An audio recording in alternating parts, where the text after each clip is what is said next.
Thanks, Toby. Yes, we were talking about this topic at home, and didn't my wife say, well, it really doesn't sound very exciting. Of course, you know, with you presenting, it'll be pretty good, but, well, okay, all right. Hey, I want to share with you something that is going to help you in any discussion about the Magna Carta. You'll be able to win any argument. It's a really simple way to get it done. Because when you get this argument with somebody about rights and privileges, where they come from, you can mention the Magna Carta. But if you do it this way, and this is the proper way to say it, I don't say it this way. On this little copy here, you see the little C there in front of you. The proper way to say it is actually Magna Carta, even though it's spelled with just a C, not a CH. But I don't pronounce it that way because everybody pretty much says Magna Carta. But if you ever get in an argument with somebody and you can just drop Magna Carta, you know, that's the proper way to say it on them. They have no idea what's in it anyway, and you can pretty much win the argument. Why are we studying this document? You can see at the top there that this is a photograph of a copy that was somebody, you see that March 1614. You know, one of the things that the document itself subscribes to, and it says this a couple times within the document itself, and I hope you get a chance to read it after tonight. It's not very long at all. It's not like a great big brick of a book that would, you know, hurt your head if you dropped it on it. It's pretty short, but they talk about their ancient liberties. They talk about that a couple times in the document. What do we talk about now? You know, when Karl Marx came along, he was a member of the word scientific socialism. And, you know, through science, they were going to fix everything. They're going to figure out how much everything was worth. And they're going to figure out what everybody should be doing and how the state was going to take the profits and give them back to the people. And they had the science for it. You know, our job as Christians, I would argue, is not to look forward to a bunch of nonsense put together by unbelievers, people who hate Christ and people who hate God. Our job is to look back to the scriptures, back to the Bible, back to the documents that outlined our ancient liberties and our ancient freedom. Toby mentioned the book Law and Liberty. I hope I hope you get a chance to read that book. Some of you have that already. It was through the Magna Carta, or I'll be saying the Magna Carta throughout the rest of the evening tonight. It was through that document, others as well, but it was largely through that document that the idea of law and liberty came together, if you will. Because some people believe that you have one or the other, right? You have law or you have liberty. And every law that's ever promoted is a strangulation or is an opposition to liberty. But you're going to see tonight that the Magna Carta actually outlined both. Charting liberty and charting law, both at the same time. The Magna Carta, some brief facts. Introduced on 15 June 1215. Today, of course, is the 16th. Now, it wasn't actually sealed until the 19th, but it was on this. Well, yesterday, 800 years before, that the barons and the bishops sort of caught up with John at Runnymede. It was a meadow along the river. Now, of course, John's seat of power was at London. Why do you think this thing wasn't sealed at London? Why did they do everything at London, do you think? Well, the answer is because there was actually a war going on over this. And it was the land-owning barons on one side that were tired of getting kicked around by John. And they had the support of the clergy. And there was a war going on, and John abdicated London and took off. And they caught up with them along the Thames, however you say that. Is that Thames, whatever? Thames. Had it right the first time. And they caught up to him there, and that's where they negotiated and hammered out this document. So sealed on June 15th, 1215, or June 19th, excuse me, 1215. Written by a bishop, Stephen Langton, on leather sheepskin. Question for you. How many of you, whenever you've studied this, were told that this was a document that was created by the barons, and the real problem, the real power struggle was not between the bishops and the barons and John, but just between the bishops only, or the barons only, and the king? How many of you have been told that? Sure. I know I was. And they never even talk about the bishops. We'll talk about that in a minute. But it was actually written by a bishop, not a baron. More on that later. 4 copies still exist. And the first thing that it mentions is it declares the freedom of the church from the encroachment of the state. Now this is where we first get the idea, well not first, but this is where it's certainly fleshed out the idea of the separation of church and state. Question for you. When we hear about the separation of church and state today, what do we mean? We mean that the state gets to define the church, right? That's what we mean. And the state has nothing to say or the church has nothing to say in matters of state. And we are told that the church belongs within the 4 walls. That's what we're told all the time. But Magna Carta separation of church and state starts out saying that the state will not encroach upon the liberties of the church. That's how it starts out. No more of that nonsense, says the Magna Carta. So when people talk about separation of church and state, ask them, do you mean Magna Carta? Separation of church and state? Give you a great opportunity to do some serious education, because the first thing that it says, the very first item, state is not going to define the church. Does that remind you of any other document that we might be more familiar with? How about our very First Amendment, right? Our very first. It's not the 10th. It's not even the 2nd, much as we love that one. It's the First Amendment. Congress shall make no law regarding the establishment of religion, nor prohibiting the free exercise thereof. Where do you think they got that idea from? It was supported by the businessmen and the landowners. It was forced on a reluctant King John, who later rejected it. Now, we all know King John from what?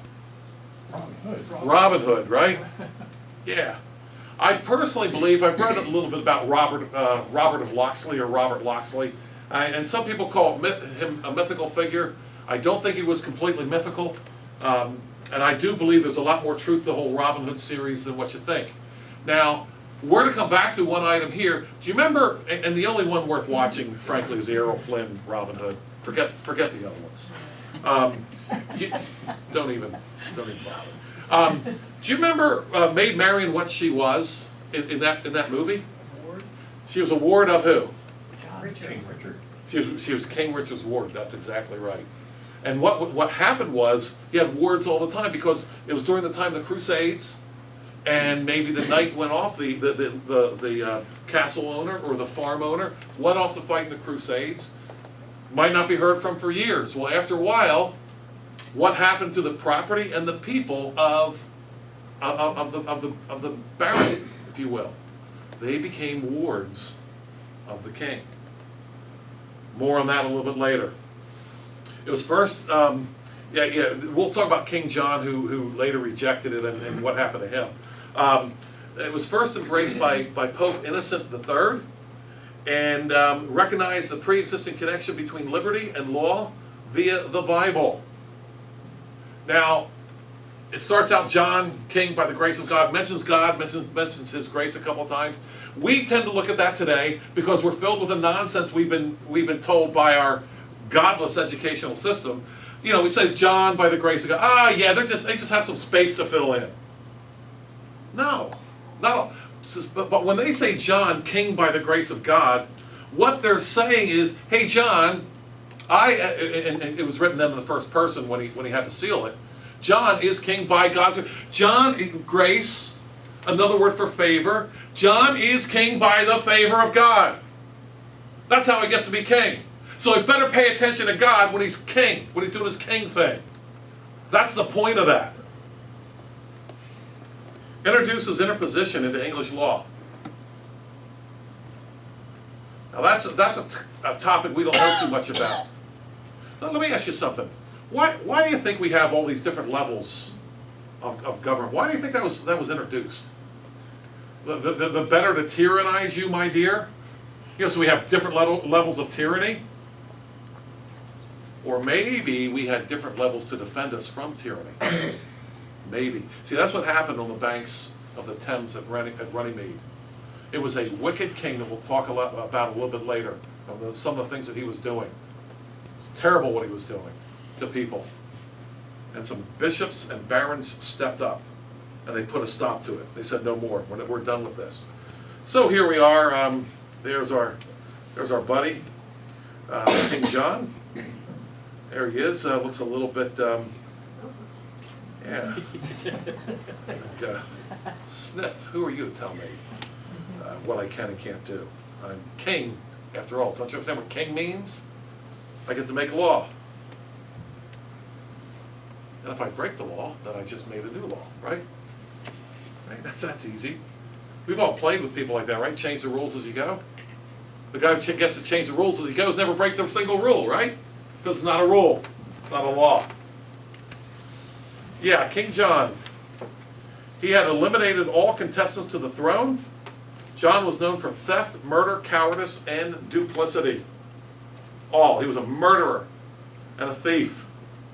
After the Magna Carta was signed, he had killed, some people believe he had killed, he had eliminated, there was Richard, his brother, but a lot of us don't know about another brother that he had whose name was Arthur.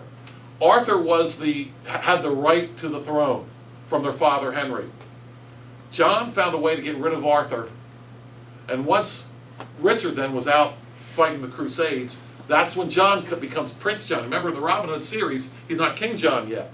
The reason why he's not King John is because Richard is the actual real king. So he gets to be Prince John and gets to act like a king and a tyrant, which he did until Richard gets back. Unfortunately, Richard didn't stay too long whenever he came back. After the Magna Carta was signed, he, John, repudiated it, prompting another war with the landowners. So he had one war, then he signs, or seals reluctantly the document, and then as soon as he gets away, he repudiates it, and now we got to go to war again. Having lost that war, he tried to escape England, lost his pilfered wealth, and died of dysentery shortly thereafter.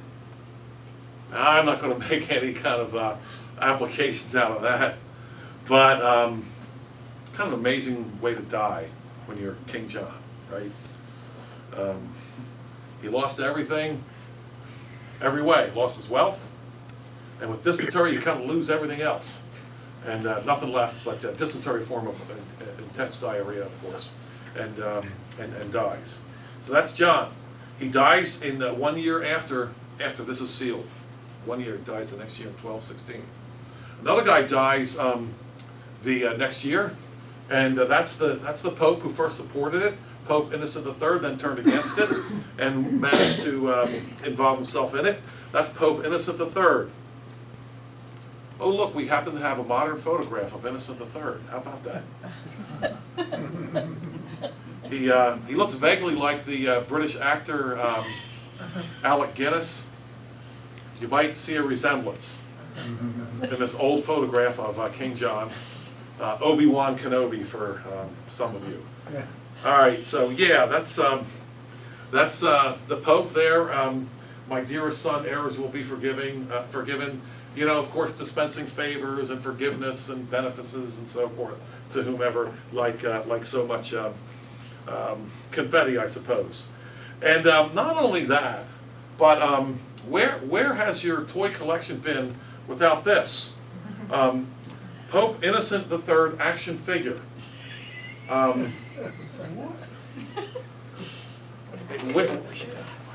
Come on, where's your toy collection been? You do not have Pope Innocent III action figure. Come on. Armed with his, and this is the caption with it. Armed with his formidable power of excommunication and an intimidating scroll inscribed with Latin text.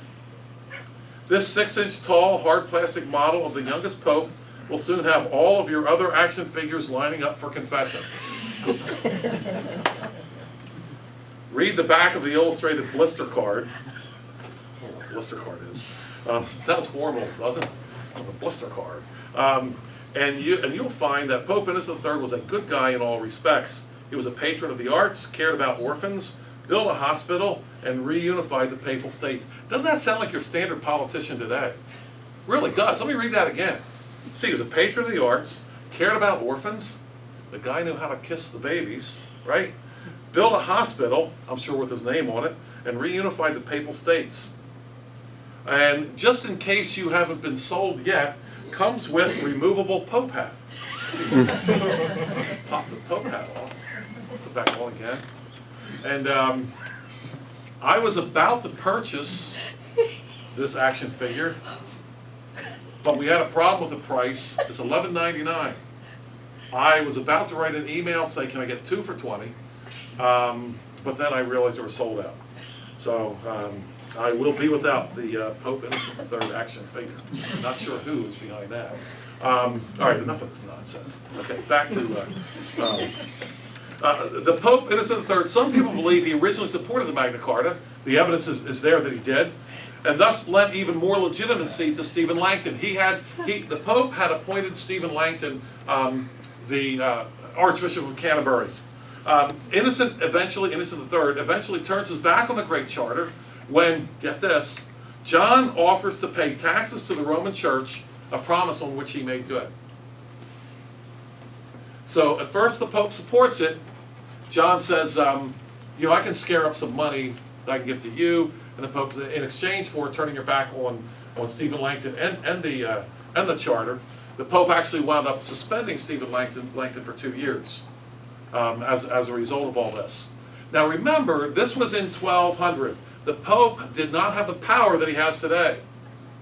And so that way he couldn't reach all the way into the Isles and really direct things like he was able to do later on and tried to do later on.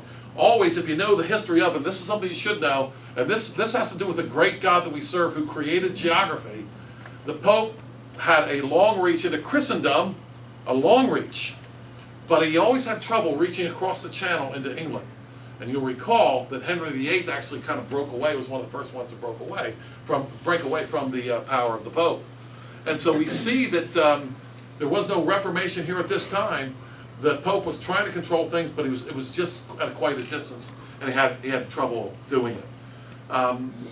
Articles like papal infallibility, they were to come later on. The Roman Church did not always hold to the doctrine, for example, of papal infallibility. Quite a doctrine.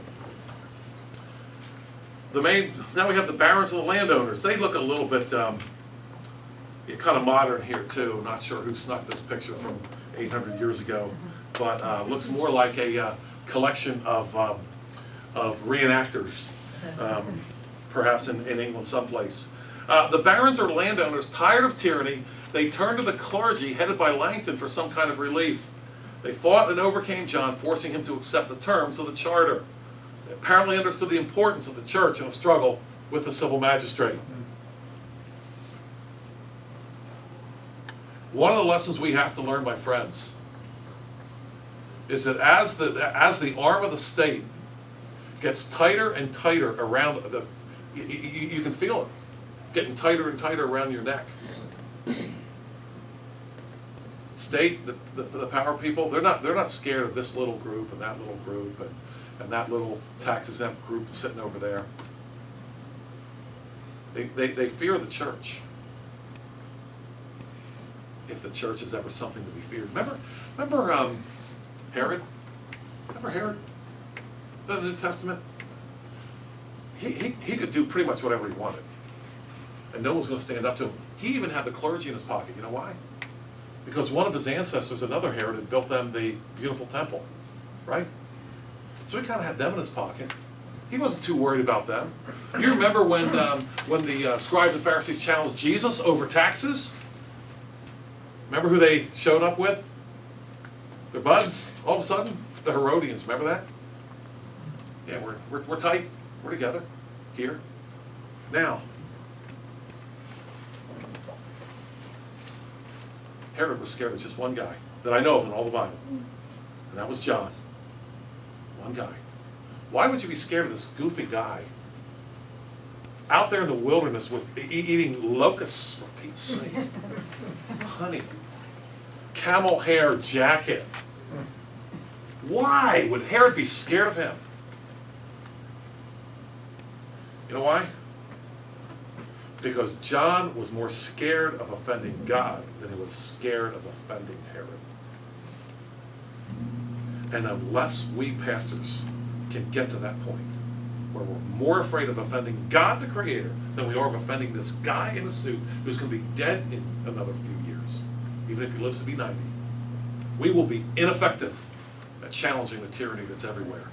And Stephen Langton knew what was at stake. And by the way, Stephen Langton, just to give you some context, some of you know this.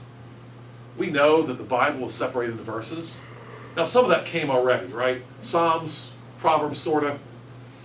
Poetry separated into verses. Parts of Isaiah, parts of the prophets. But the rest of it was separated into verses by Stephen Langton. The man who wrote the Magna Carta was the man that separated the scriptures into verses. A formidable clergyman. Finally, Stephen Langton. Now this is the one you've probably seen. How many of you have seen this image before? Yeah. And there he is, in the middle of the whole thing. Now why is he standing there? See, again, we've been told it was between these guys, the barons and the king on this side. The barons with their weapons of war and so forth that brought the king to heel. But where would this thing have been without the guy who actually wrote it? Wouldn't have happened, my friends. Wouldn't have happened. The clergy, especially the bishop, Stephen Langton, Archbishop of Canterbury, he initially ran afoul of Innocent III, who suspended Langton for 2 years. Langton, credited with dividing the Bible into chapters and verses, wrote the charter, knowing what was at stake. After all, John had definitely killed other enemies. See, it wasn't like what we want to have today. This nice academic discussion. Wasn't like that. There was a whole lot more at stake. And I like the academic discussion too. I like to be able to sit down with someone I disagree with and not feel like I'm going to get killed for it. That wasn't what Stephen Langton was up against. He knew. He absolutely knew that he could get killed for it. By the way, we had the same struggle later on in England about 400 years later, did we not? Did we not have the same struggle between Oliver Cromwell and Charles I? And you may recall what happened after Cromwell died and Charles II became king. He went after all the people that were involved in the trial of his father and killed them. So Stephen Langton had to know what was going on. Well, let's take a look at the actual text a little bit. We can't look at the whole thing. John, by the grace of God, King of England, Lord of Ireland, Duke of Normandy and Aquitaine, and Count of Anjou, to his archbishops, bishops, abbots, earls, barons, justices, foresters, sheriffs, steward servants, and all his officials and his loyal subjects greeting. So it's written in John's name, but do you see whose name is first here? Who are you starting with? Yeah. His archbishops, bishops, abbots. So that's his clergy. He's starting out with that. Now he's going to the landowners. And now he's going more to the common people. And finally ends up with his loyal subjects. You see who he was concerned about here? Yeah. It starts out with the clergy. If we wrote a document like this today, we wouldn't even name the clergy. You know why? Serious question, my friends. Is there any group, any professional group of people who are less relevant than the clergy? Seriously. You could be a graduate from I don't know, Penn State with a degree in African studies and almost be more relevant. I mean, that's an irrelevant degree if I've heard one. Right? Try getting a job with that one. But seriously, who fears the clergy? Who cares what the clergy says nowadays? I've said it before, I'll say it again. I hate saying this, but I argue that the safest time for the enemy of our souls is probably Sunday mornings. What is happening Sunday mornings in our churches that the enemy of our souls even has to fear?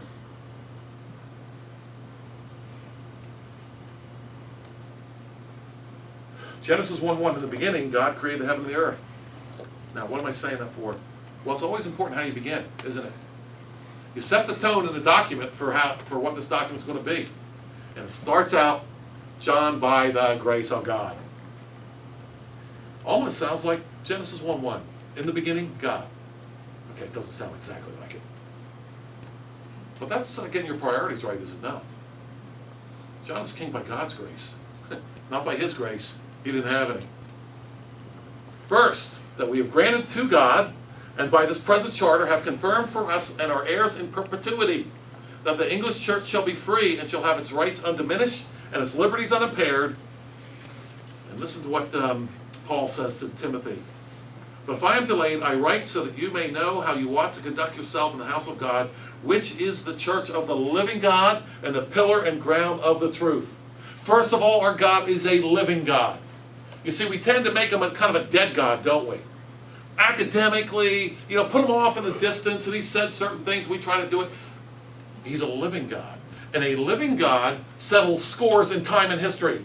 And a living God will judge those who are at war with him. So he starts out with the living God, which is the pillar and ground of the truth. And this nonsense that we have right now about the state gets to define the church has to go. The state doesn't define the church defines the state. And the church defines the limits of the state and what the state can and can't do. And that's what the discussion was at Runnymede. That's what it was all about. It was not a peace document like we would like to sign. Let's all get along. No. It was, John, you're doing a lot of stuff, and it's stopping now. That's what the document was about. If any earl, baron, or other person that holds lands directly of the crown for military service shall die, and at his death his heir shall be full of age and owe a relief. So it was the crown owned you. You were the ward of the crown. And in order to get away from that, you had to pay the crown some money. Owe a relief, the heir shall have his inheritance on payment of the ancient scale of relief. They were going to define what they owed. Before that, John could define it himself. And it was always a lot. A good man, from Proverbs, leaves an inheritance to his children's children, but the wealth of the sinner is stored up for the righteous. I don't think we've learned much since the Magna Carta. Well, we have, but we've forgotten it. Do you know what's under real attack? Is inheritance. All kinds of people can't leave a farm. It's very difficult to leave a farm to your children. Have to pay all kinds of money just to get the farm. It's very hard to do. All that money you pay taxes on all your life gets taxed again. I remember mentioning one time when I was doing one of these presentations how terrible it was that we are subject to double taxation. And someone popped up and said, I wish it was just double taxation. Wish that's all it was. Now, the Bible doesn't say anything about the state being owed inheritance taxes anywhere. But it does talk about inheritance. It talks about the fact that a good man leaves that inheritance to his children's children. The state wants to make him a bad man by taking all his inheritance and not being able to give it to his children's children. If a free man dies intestate, his movable goods are to be distributed by his next of kin and friends under the supervision of the church. The rights of his debtors are to be preserved. You know what John was doing? So the guy didn't have any money, but he owes. I think I'll come in and take over, and I'll settle the affairs. And the bishop said, you know what, that's going to stop. That's going to stop too. If anybody's going to settle his affairs, it'll be the church. You shall not covet your neighbor's house, nor his neighbor's wife, nor his male servant, nor his female servant, nor his ox, nor his donkey, or anything that is your neighbor's. John was guilty of every one of these, including trying out the wives and the daughters of the barons with impunity. I get a kick out of modern clergy, shall we say, that way. Churchmen, if you will. Say, well, we can't get involved. I saw a discussion between three kind of younger guys. One, at least two were pastors. And it bothered me deeply then, it bothers me deeply still. They were discussing whether or not there should be laws against abortion. Should we have people are going to do what they're going to do. Should we have laws? And I wanted to reach right through my Facebook screen, if I could, and strangle them. I would have to have, there were three of them though, like one for each hand, and if I was really mobile, maybe I could get my leg around the other one. And say, you hypocrites! You're all about laws to protect your life, aren't you? You're all about laws to protect your property. But the unborn, people are going to do what they're going to do. You know what? We keep on retreating as Christians. We're going to find out the laws that protected the children, which we've given up, they're going to stop protecting us. And then maybe we'll figure it out. I don't know. I don't know if we will even then. To no one will we sell. To no one deny or delay right or justice. To no one. See, what's happening before was the king was deciding who would get justice and who wouldn't. They're saying to no one. It's going to be across the board. Because sentence from Ecclesiastes, against all evil work is not executed speedily, therefore the heart of the sons of men is fully set in them to do evil. Word speedily. You've all heard it. Justice delayed is justice denied. Very biblical concept. John didn't care about justice too much. He cared about the money that he could get through it. There's a lot of verses in the scripture, a lot, about the laws of the land applying to everyone. A lot of that. All merchants may enter or leave England unharmed and without fear, and may stay or travel within it by land or water for purposes of trade, free from all illegal exactions, in accordance with ancient and lawful customs. And from Leviticus 25:14. See, what was going on here was John was taking a piece out of their profits. Now that's always tough when some magistrate takes a piece out of your profits because you don't know if it's profitable to do business, right? You don't know how much he's going to take from you. And so he's killing production. He was putting a damper, a chilling effect on commerce. They said that's going to stop. If you sell anything to your neighbor or buy from your neighbor's hand, you shall not oppress one another. Therefore you shall not oppress one another, but you shall fear your God, for I am the Lord your God. Let's talk briefly about a continent. Anybody know which continent of the 7 continents has the most natural resources? By far. Anybody want to guess? Hint, it's definitely not Europe. It's seriously not North America. It's Africa. By far. Extremely long growing seasons. Of course, the Sahara Desert's putting a hurt on everything. By the way, if you want to know something about the Sahara Desert, it wasn't always there, at least to the size it is now. It's growing. And we have documentation back early, even 1600s, and it was a dark continent at the time, and it was called the Dark Continent because people know so little about it. But the Sahara Desert wasn't near what it is today. It's gotten so large because of, frankly, neglect of the land. And you always have neglect of the land whenever you attack landowners, right? Makes sense? Right? Attack the landowners and the land's going to be neglected. Shouldn't be too hard to figure out. Africa has tons of minerals. Gold mines, silver mines, all kinds of mines, all kinds of metals that are available there in Africa. And it is the poorest continent by far of all. Now how can that be? How can the richest continents be the poorest? How can the richest continents be the poorest? How do you do that? Well, you do that by attacking people who are trying to develop it and make a little money, or even a lot of money, by developing the land. I've had more conversations with people from Africa. I had one very recently. The lady told me, she'd been there very recently. She said, anybody who ever becomes successful, anybody who ever becomes productive in Africa, in most countries, almost everywhere, will immediately be challenged by the state and forced to hand over their profits. So everybody has to act like they're poor. And they are. That was what John was doing to England. Check this one out. All forests that have been created in our reign shall at once be disafforested. Riverbanks that have been enclosed in our reign shall be treated similarly. Now what's that? What's that about? All forests have been created. Why? Oh, the barrens. What do they want to cut down all the trees for? I'll bet you can guess, can't you? Little rule. You guys that are working the land, you get to own the land. But if it's forested, guess who owns it? John. Can you think of a way to gobble up some land? Yeah. Plant trees. That's all you got to do. Or stop people from working their own land. The trees will just pop up on their own, right? We know that happens. So John was gaining land just by forcing people to neglect it. And they said, No more of that. In fact, we're not even going to make peace with you now.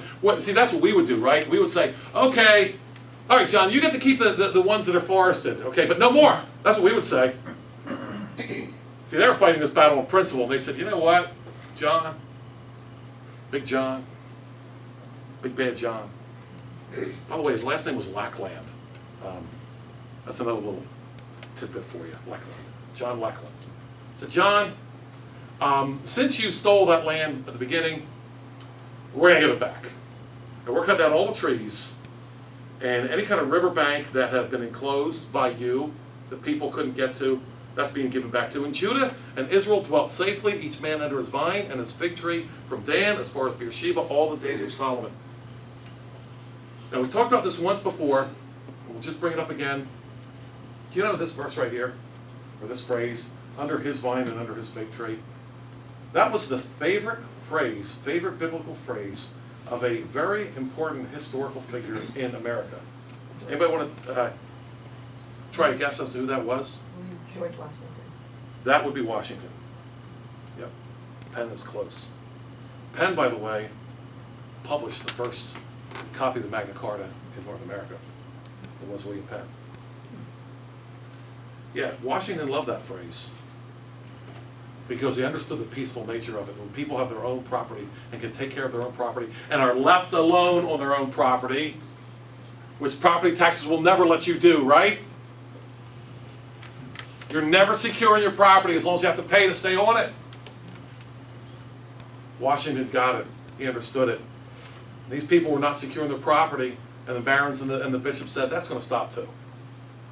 You're not going to take over the property anymore. Now, here we have, stick with me on this. I'm going to read this, and I've got this next part from a very reliable source, which I'll share with you at the end. Okay, John was an able administrator interested in law and government, but he neither trusted others nor was trusted by them. Heavy taxation, disputes with the church. John was excommunicated by the Pope 6 years earlier, and unsuccessful attempts to recover his French possessions. He was a terrible warrior. He kept on. John might have been the last.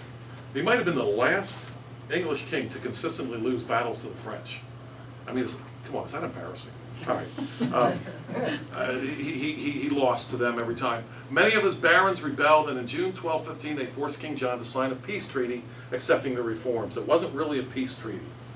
And that's the first problem I have with that. Second problem I have with that is heavy taxation, disputes with the church. It looks like a power thing with the church, doesn't it? Church wanted power, John wanted power. Hey, we got a little dispute here. Let's sign a peace treaty. That's not what it was about. This was not about peace. It was about justice. And the Church of Jesus Christ can never be about peace. It has to be about justice first. And the peace that comes with justice, secondly.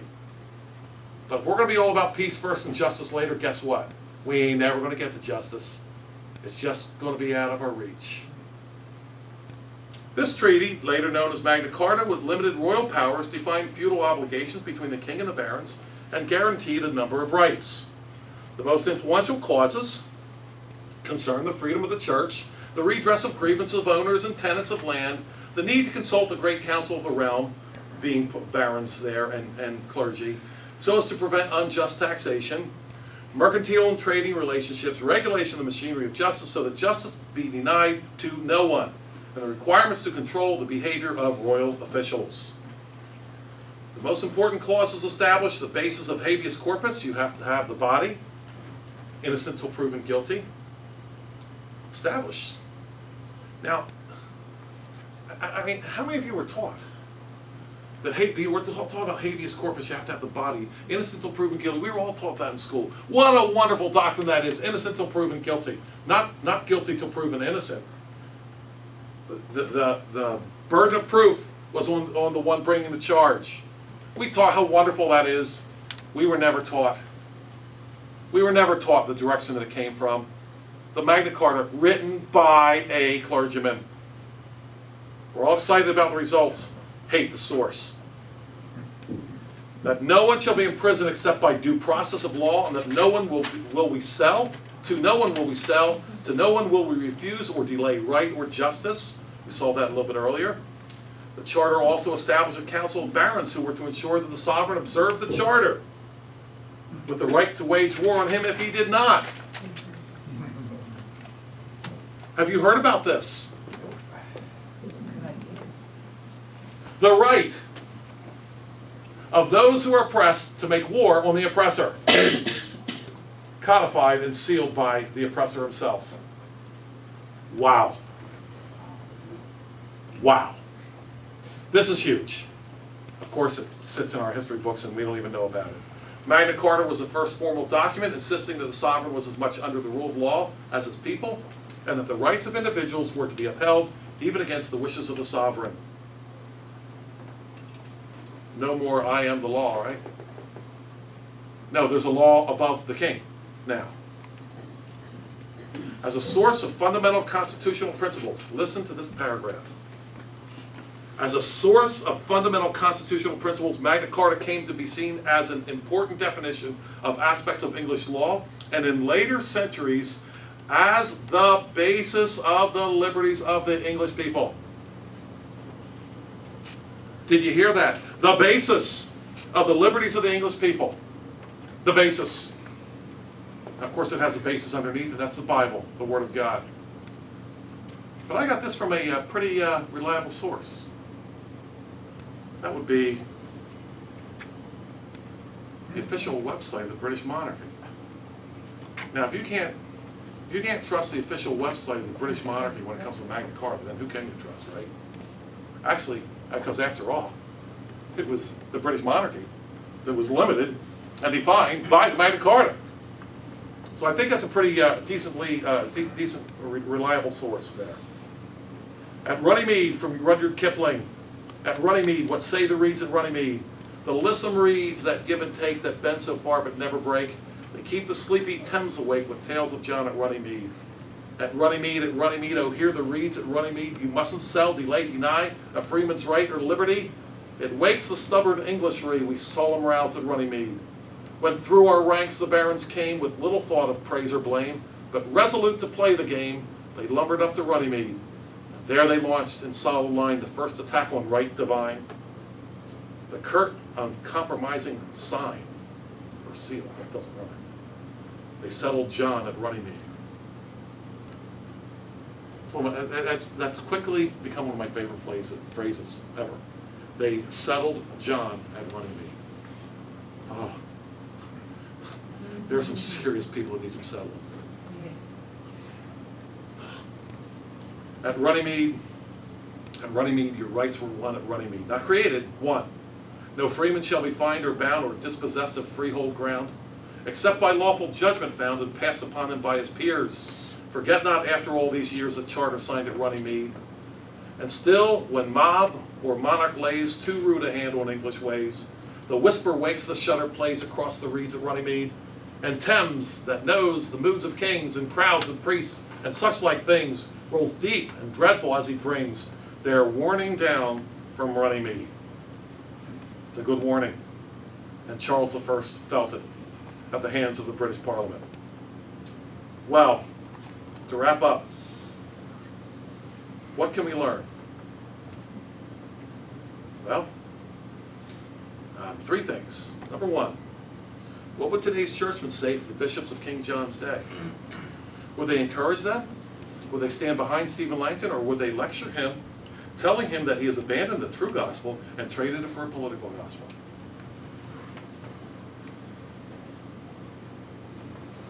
I think we all know the answer to that, don't we? Do we not? We don't have to think about it very long. These churchmen that would lecture Stephen Langton, they can't carry his socks.